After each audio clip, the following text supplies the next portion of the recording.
Already have your own Ubuntu server and want to use it with CloudRaptor? Good news, you can connect almost any server in just a few minutes. CloudRaptor lets you connect any Ubuntu-based server using SSH. That means you can use a VPS, a dedicated server, or even an on-premise machine. This is perfect if your provider doesn't support direct integration or if you want full control over your infrastructure.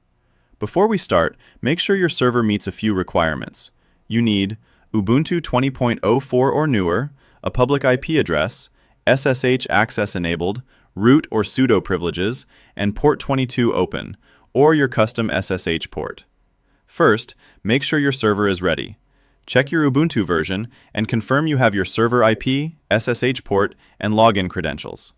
Then, test your connection locally using SSH. Just connect to your server using your terminal. Also, make sure your firewall isn't blocking SSH access. Now go to your CloudRaptor dashboard.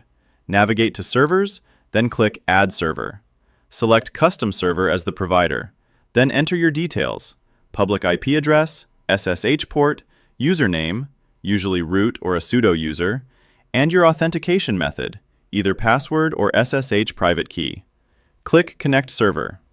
Once connected, CloudRaptor takes care of everything automatically. It will check server compatibility, install required dependencies, install the CloudRaptor agent, configure security settings, and optimize your server. This might take a few minutes depending on your server. Once everything is complete, your server will show as active in the dashboard.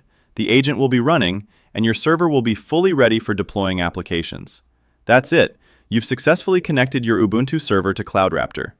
If you run into any issues, you can contact support at support@cloudraptor.io. And if this helped, check out more CloudRaptor guides in the description. I'll see you in the next one.